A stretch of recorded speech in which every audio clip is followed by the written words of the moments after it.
Nice to see you. How are you? I am. I will be amazing about 10:30 tonight.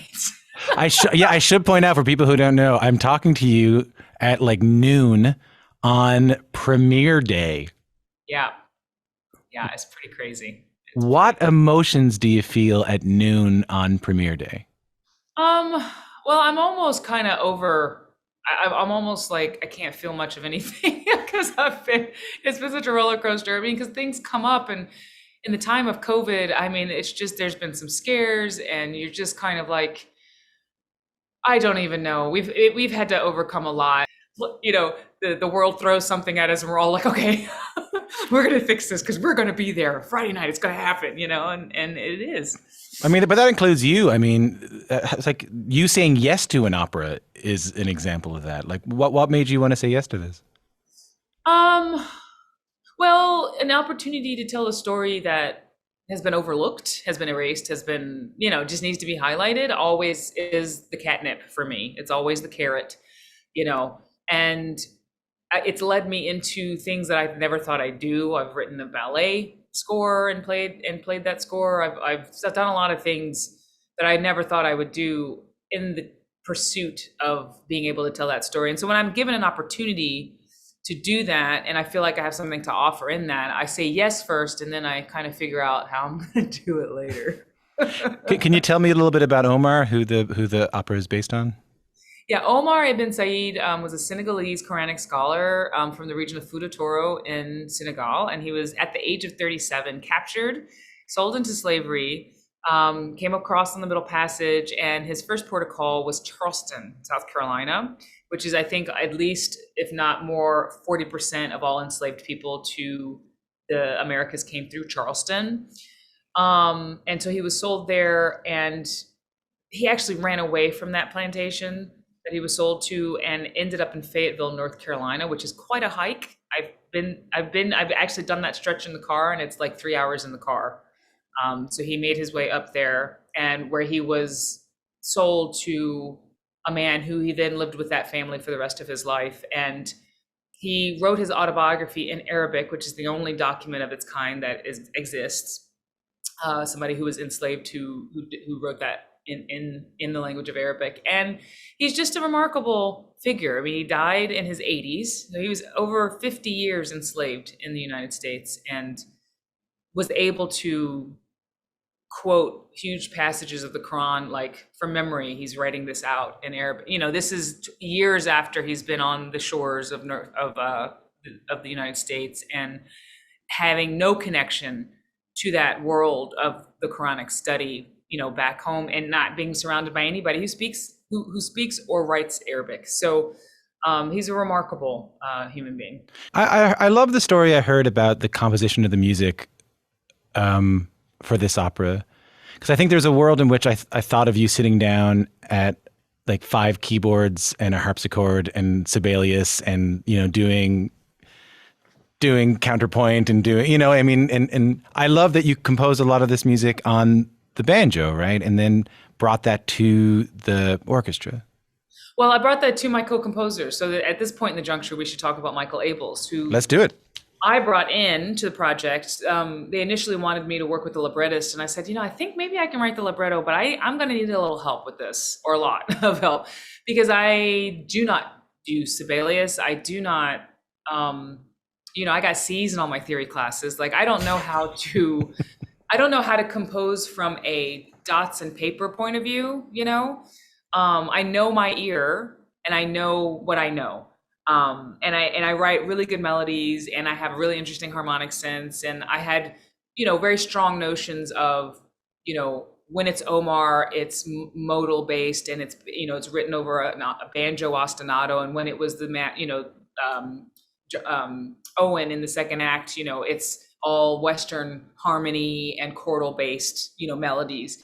And so I had these really strong notions, but I knew that I needed somebody who could take what I had and really then complete it for the orchestra, and who knew the orchestra. And so Michael Abels he's actually a film composer, but he was teaching composition when I met him, actually. Yeah, he Um, did one of Jordan Peele's films. done all of them. But the one that he came to my notice was Get Out. And Oh, that Swahili choir, it's just incredible yeah. stuff, you know.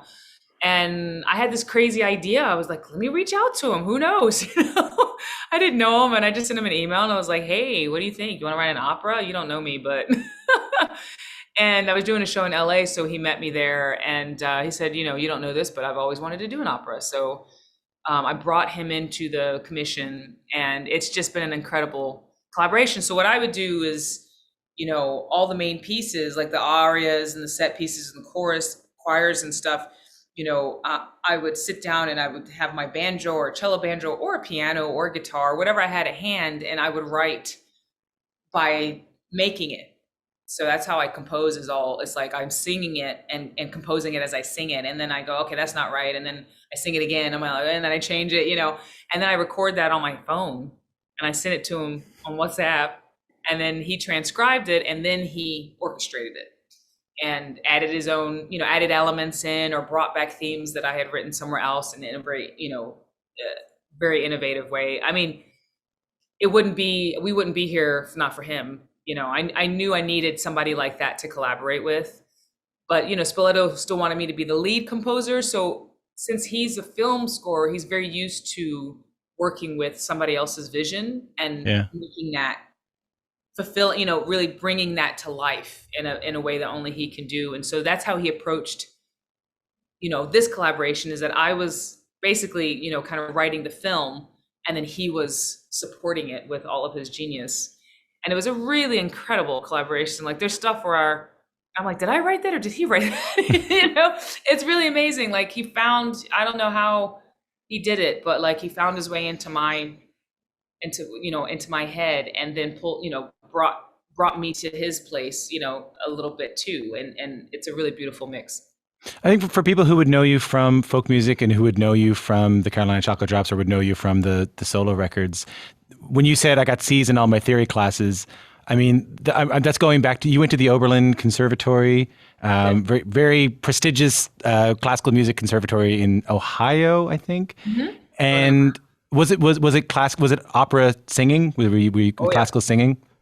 100%. People like have this idea that I studied folk music while I was at Oberlin and I played I had no thought of the banjo when I was at Oberlin. It was all classical music all the time. I did 5 operas when I was there, 3 main roles, which is a lot for an undergrad. You know, I did Juliet, I did Fiordiligi, like big, hefty roles, you know, with like lots of high Q sharps. And I just really loved the music so much. And there's a lot of that in this, you know, there's moments where I start in the folk world and then it would shift to, you know, the melody would just go into like a more Western classical or modern sort of inflection, which was really fun to let all of the things that I've studied. I kind of feel like I had 2 trainings, you know, I had a training in conservatory and then I had a training in folk music, like with Joe Thompson and the string band music and all that, which was all by ear. And it's, you know, I think mixing those 2 was really, really fun.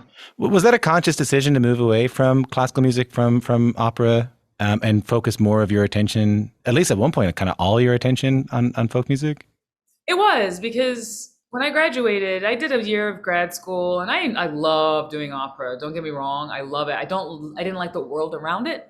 Yeah. At the time, you know, I'm not into the edifice that surrounds opera. So I was like, what am I doing here? Like, what can I do that really is going to make a difference in this art form that like a million other sopranos can't do better than me, you know? And I thought that, you know, I kind of wavered for a few years. Like, do I keep trying to do these programs and sending in audition tapes and all this kind of stuff? And I just, you know, I turned away from it for that reason, really. Like, I love it, but I just need to feel like I'm doing something with my art. And when I found the banjo, I was like, I can make a difference here, you know? And I never stopped loving opera and classical music, and I always pulled it in when I could, you know, but that's kind of where I had to go. Let me play you something. Take a listen to this.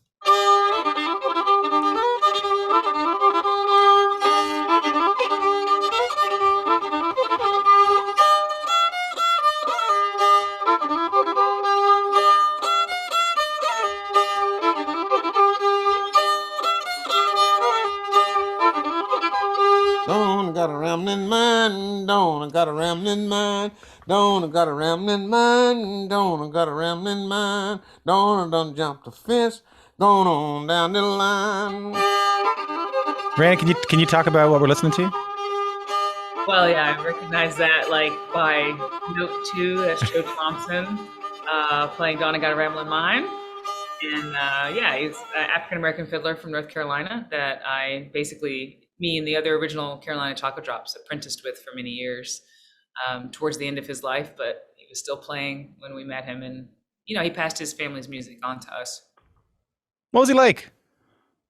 Um, Joe was a great guy. He was very open and warm, and anybody who wanted, he would play with anybody, who wanted to come play. And he got really excited about us coming in and him seeing. I think he was a real generous soul, and the white old time community around him had really kept him playing and really supported him beautifully over the years. But when we started coming down, I think he saw he was the last in his family to play this music. And I think he saw that there was an opportunity that it was going to continue in the Black community, which was, of course, important to him as well, as being able to pass it on to anybody who wanted to come. And so, that I feel really good that he saw that before he died. He died at 93, I think. And we met him when he was 86. And yeah, he was just the best kind of teacher in that he just played and he kept playing if we got it right.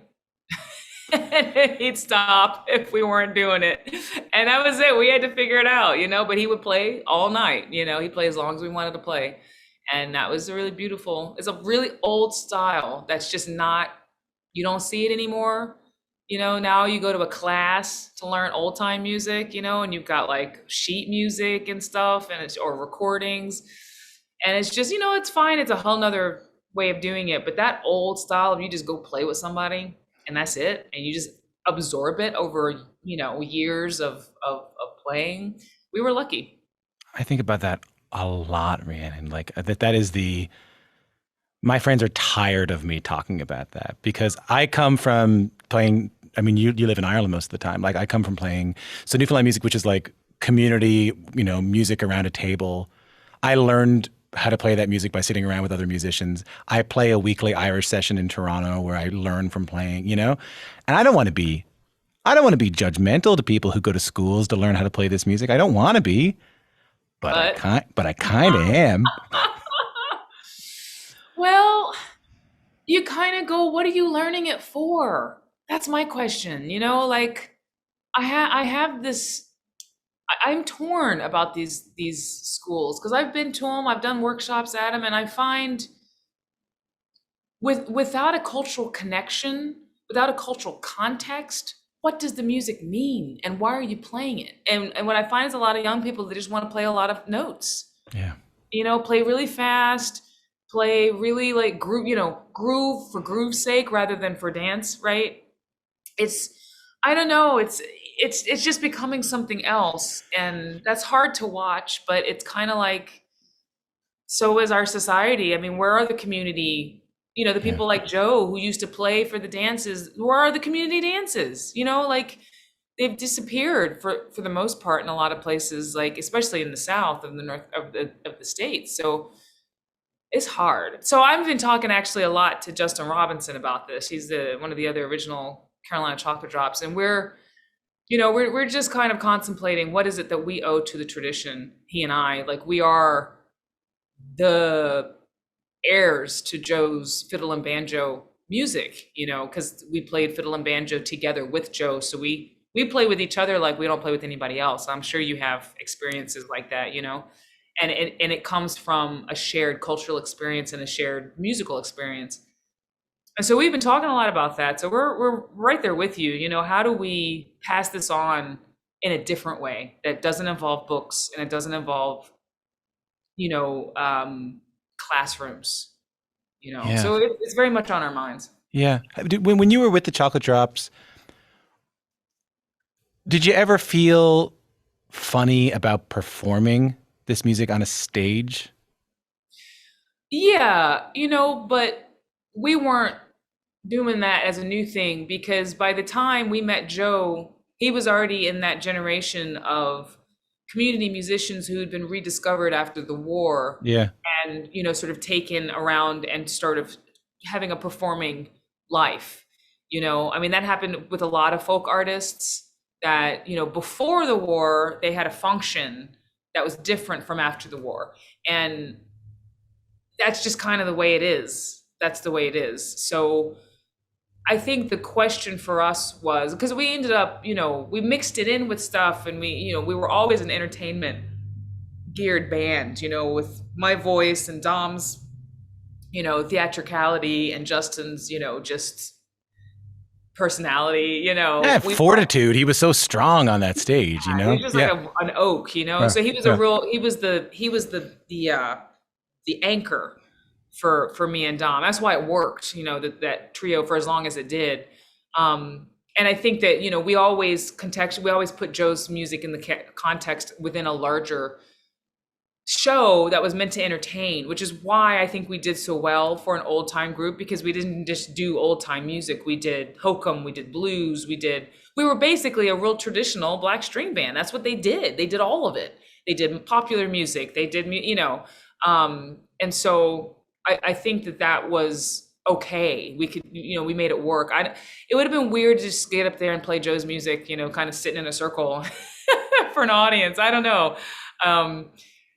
I know it can be done, but it just wasn't what we did, and it wasn't what we wanted to do. Yeah, I'm a big believer in not giving audiences. I sometimes say, like, I don't want to give them porridge. Like, I want them to enjoy what they're about to get. I don't want them. I don't want them to feel like it's good for them. You know what I mean?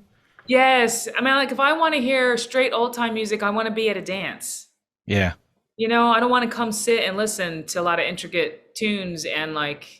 That's it. You know what I mean? Like, and it's fine for people who do enjoy that, but like, it's dance music. It's the thing. It's function music. And I came to old time music as a dancer. Like, I came to the banjo as a dancer. I didn't come to this music as a musician, as I want to play this stuff, although I eventually did. I came as a dancer. And so it always has that in the back of my mind, that function that needs to be represented somehow. Let me play something else. I wanted to get a story I heard one time about you, but I've never asked you about. Can we play this song? Take a listen to this. Julie, oh Julie, won't you run? 'Cause I see down yonder the soldiers have come. Julie, oh Julie, can't you see? Them devils have come to take you far from me. So my guest, Rhiannon Giddens with Julie.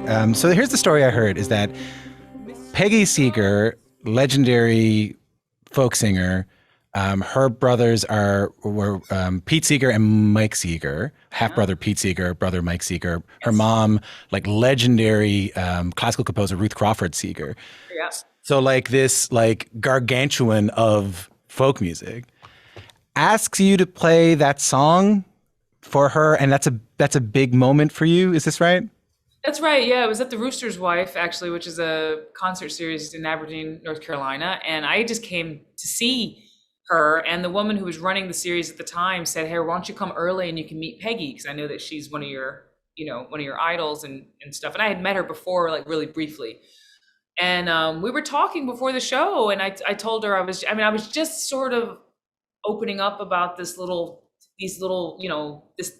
idea that I had about writing music based on enslaved people's narratives. And I mentioned that, and that I had one of those songs, and I had never done it in a show.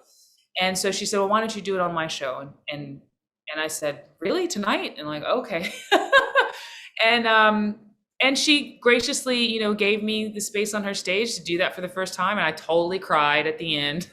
You did, really? I did. It's the first time I performed it. It's an incredibly heavy song, it's a really intense moment. And I hadn't really found my roadmap to get through it in a professional way while still being emotionally connected. You have to walk that line, because nobody wants to see you cry. You want them to cry, right? You don't you don't cry on stage so that the people in the audience cry, and because it's self-indulgent otherwise. But it was just that moment of oh my God, this is the power of this song, kind of, now that I know what it is. And I've never cried again, but it was a really intense moment. And it felt like, support from her, do this, keep doing this, because I have such respect for the way that she has told her stories and had her career, kind of uncompromisingly her. And it's been hard for her. Yeah. She'll be the first to say that she suffered for that. Like it wasn't easy, but I'm just like, that makes it even more impressive to me. So it was a moment. What made you want to start writing? Because coming from opera is singing older, or at least other people's music, and then you're coming from the string band tradition. You're playing, traditional music composed by other people, or sort of coming from the ether. What made you want to start composing music based on enslaved folks' narratives? I didn't really have a choice. I just had to do something with all of this. So I was doing all this research, because like for me, it started becoming not enough to play some of this music and to play the banjo and to know the banjo is African American. I needed to know more. I needed to know the world that the banjo came up in, grew out of. And so I started doing research of just straight history books, and it's just a heavy history. It's a very heavy history. And I was reading The Slaves' War by Andrew Ward. And this is a book of first person narratives from enslaved people during the course of the Civil War. And what he does is, instead of one person's narrative from beginning to end, he takes pieces and he puts them around like themes from the war, so you get kind of an idea of what a group of people were feeling. And it was a really powerful way to do it. And I was really struck by this book. And there was a story in there, which is the one that inspired Julie, and I just couldn't. I read this description. It was an overheard conversation between an enslaved woman and her mistress, and I could not stop thinking about it. And I'd also been really thinking, since I had done a lot of music from the British Isles, a lot of Irish music, a lot of Scottish music. I had an English music as well, and ballads, Appalachian ballads and things like that. I was thinking like the whole idea of the ballad tradition, the story ballad, and how it doesn't really exist per se in the African American tradition. There's different ways of telling stories. Yeah. I was just thinking, oh, you can't really be explicit when you're in the time of slavery. You're going to get killed, So I was like, it was kind of the beginning of reimagined, like, what if, what if there was a ballad tradition that allowed you to put these songs in ballad form, or put these stories in ballad form. And so that's kind of what I started to do. And it started with Julie as a conversation. Julie was a name that just kind of came out of the ether. And it was important for me that she had a name, but the mistress does not. Because it's a reverse of what we often don't know the African American person's name. We know plenty of white people's names from this history, Yeah. So it was important to, but it just kind of wanted to speak. It wanted to be written. Geez, it must be, I don't want to sound glib or reductive here, but it must be meaningful to have that kernel there, that story we just told me about Peggy Seeger and singing that song. And, when I asked you why you wanted to start singing these enslaved people's narratives, you said, I didn't really have a choice. And to know that tonight you're premiering an opera that is going to be played by, at least we know like a few opera companies around the United States. My guess is a lot of opera companies around the United States. It's far from a folk club. This must be really meaningful to you, Rhiannon. It is. It's really funny. And so in some ways I was saying to somebody, this is like the blackest thing I've ever done. What do you mean? It's funny because like my whole career has been in the weird space of music that began as Black, or began as very, heavily Black, co-created, and has become known as white music, like so country, bluegrass, string band music, the banjo, even opera. When you think about, there's been loads of African Americans who've been in opera, that wrote operas, that wanted to do operas, but of course racism really reduced the numbers that we know about. But it's always been a part of, the black culture, because it's always been a part of American culture of like, it was even a part of working class culture. It was like, it wasn't as elite, quote unquote, as it is now. It's always been a powerful form of storytelling. And we've just allowed it to be co-opted by elites in a way to, self-aggrandize. I don't know how. It's just slowly but surely over the last, century or whatever has drifted into this sort of bastion of richness, when actually it's one of the most basic art forms in terms of it is drama that is sung. It's like a crossroads of like all the arts, which is why it's so powerful. And so it was just, I wrote this, Michael and I wrote this thing, and I was like, here's yet another thing that like the like Black press isn't going to care about, even though it's like a really Black story. But the thing that kind of really has surprised me in a really beautiful way is that all of the Black singers in it that I've talked to have felt so connected to this music, have felt connected to, I put a lot of cultural touchstones in this. It's not just the story of Omar, it's also a story of the enslaved world that he entered, the attempt to create a community over and over again in the New World amongst people of African descent. And the amount of people who are involved in the in the performance of it, saying how much it means to them, how connected they are to this, how it's inspired them to learn more about our own history. I mean, it's just, and and I've had that in the country world too. I've had that, Black people come up to me going, yes, like I love this music, and I've always wanted to play it, or I've always listened to it, or whatever. But somehow I don't know. There's something that is connecting in a way that I don't know. I wasn't thinking about being here. I was just thinking about getting it done, and now there's like, I was at a dinner and all these, Black folk were there, and they were like, yeah, we can't wait for the opera. And I'm like, what? This is amazing, So I don't know. It's cool. Yeah, because the thing I want to ask you based on that, and I appreciate that, is because there's a version of this answer which I know you don't want to give and I don't really want, which is the "we are the world" version of this answer. What I want to ask is like, what was the thing you said to me at the beginning? I said, why do you want to take this opera on? And you said like any chance to uncover unreported historical narratives. I think that's what you said. Like, there's a lot of ways to do that, Rhiannon, and there's a lot of ways to do that don't do a lot. There's books, there's essays, there's articles, there's academic pieces. My friends make these things. I don't have no problem with them. But you've managed to do something really interesting, something very intentional through music. And you've managed to galvanize a lot of people and bring a lot of people together through music. So like I said, there's a version of this answer which is very like, because music can change the world. Like that's not really what I'm asking here. But what do you think music can do here? Like you must think about it. I do. I consider myself the performing arts arm of the research community, right? Because I read the books, I read the research that's being done, the contextualization of where this music has come from, the history. I read all of this stuff. And what I then do is I create something that becomes an emotional shortcut for people, right? So I've just now, it was a 3-minute song or an evening of 3-minute songs. And now it's like, an hour and a half long opera. But it's the same thing. What it is I know people aren't going to read these books. They're not going to read The Slaves' War. But when they hear Julie, they connect to that. When they hear at the purchaser's option, they're not going to attend a seminar on enslaved life in the Americas.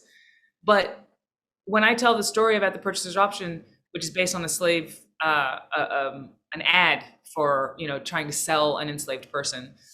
When I tell that story, when I sing that song, there's a bridge to an experience that expands your understanding of the universe. And I think that's what art does. And I think that's what art is for.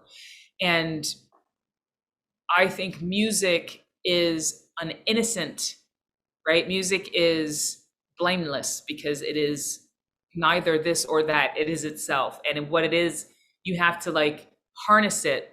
It can be harnessed for good. It can be harnessed for bad, And I think that when it is harnessed for communication and understanding, it's super powerful.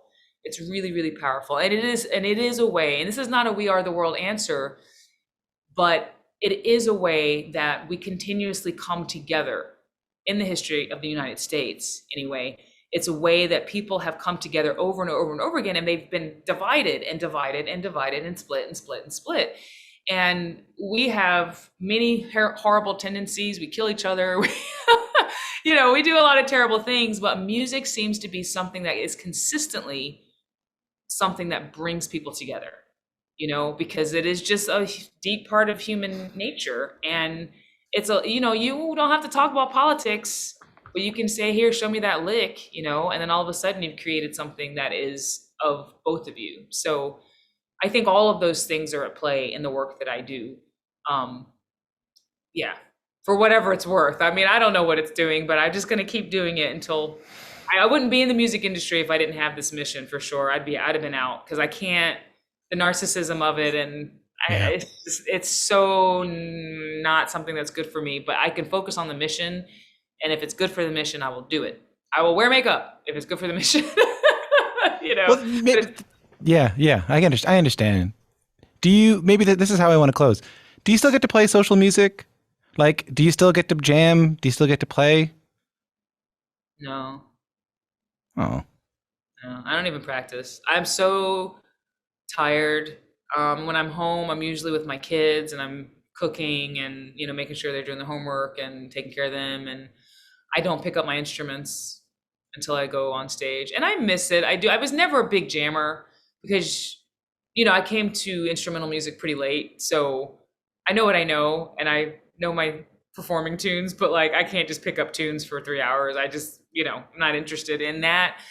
But I love community dance, and I haven't been to one in ages because it's just like, I don't have time.